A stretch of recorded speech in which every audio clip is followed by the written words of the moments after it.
Oh!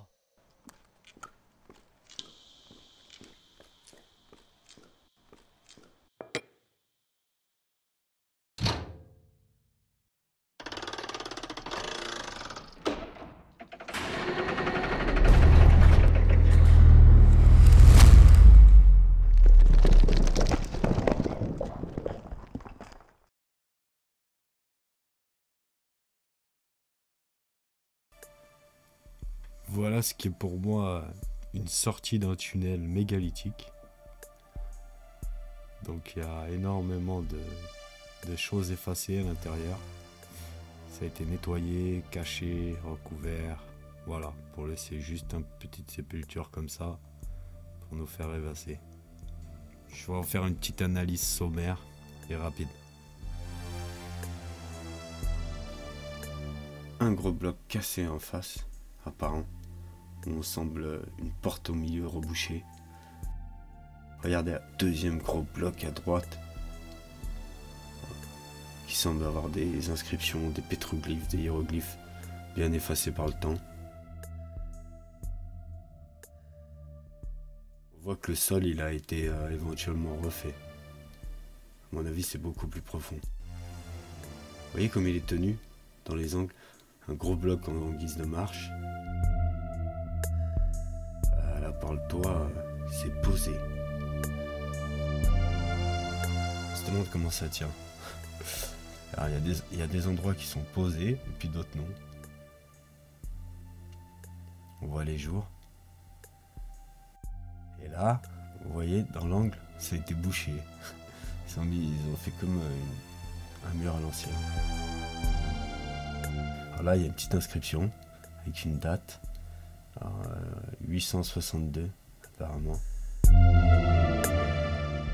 On peut voir des sortes d'enduits de réparation, des recouvrements. Là,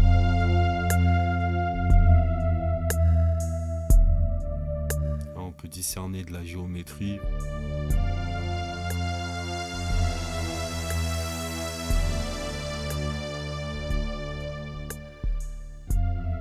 Beaucoup de choses ont été recouvertes.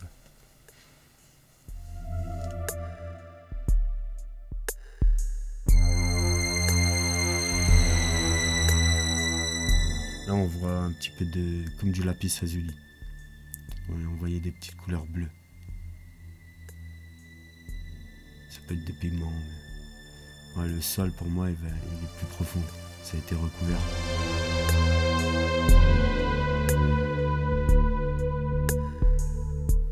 Alors, est-ce que ça, c'est une entrée ou une sortie? C'est au pied de la montagne.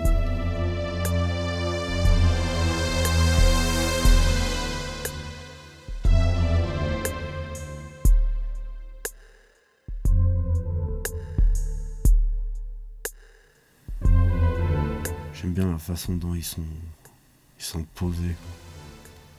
Puis ils ont des formes assez particulières. On va voir depuis de l'autre côté. On arrive bien à entrepercevoir un animal. Même plusieurs. Vous voyez, on commence à le voir là, un crocodile, avec son œil. On a une sorte de lézard, puis on forme des poissons. Il a été sectionné en deux.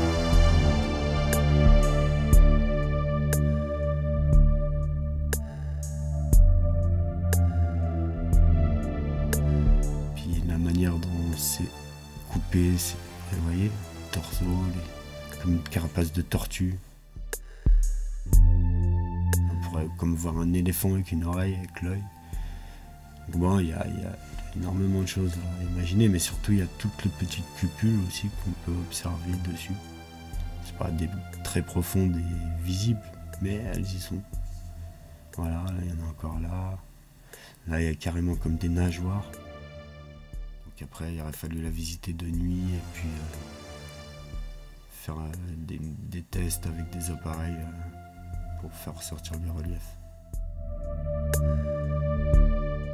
C'est vraiment posé. Vous voyez, au millimètre. Puis ça pèse des tonnes et des tonnes, quoi.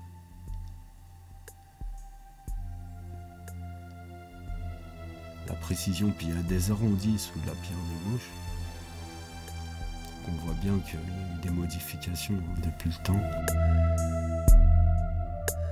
Ça cache quelque chose.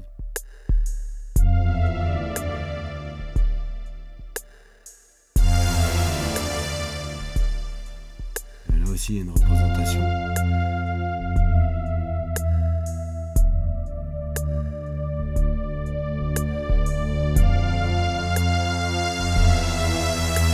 Alors là, en dessous, c'est très droit, comme à la règle. Voilà, là, on voit bien ses nageoires, là. On le voit de près, son gros œil.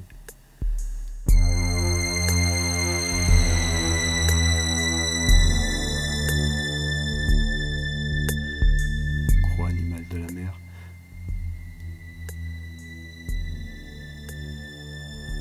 Ouais, c'est un site assez remarquable. Cette pierre, elle est assez magique, celle qu'il y avait en face. On a rédigé des murs reflets. Bon, je vais pas aller plus loin, mais ouais, il y a énormément d'inscriptions dessus qui sont effacées par le temps.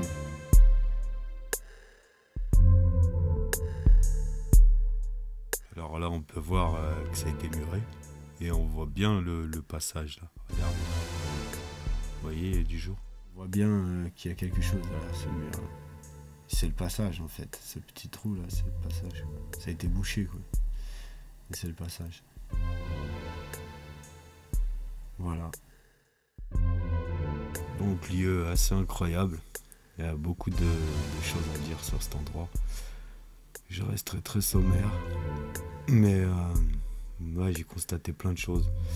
Ce serait bien que j'arrive à revenir faire une étude plus approfondie avec du matériel d'observation et de mesure.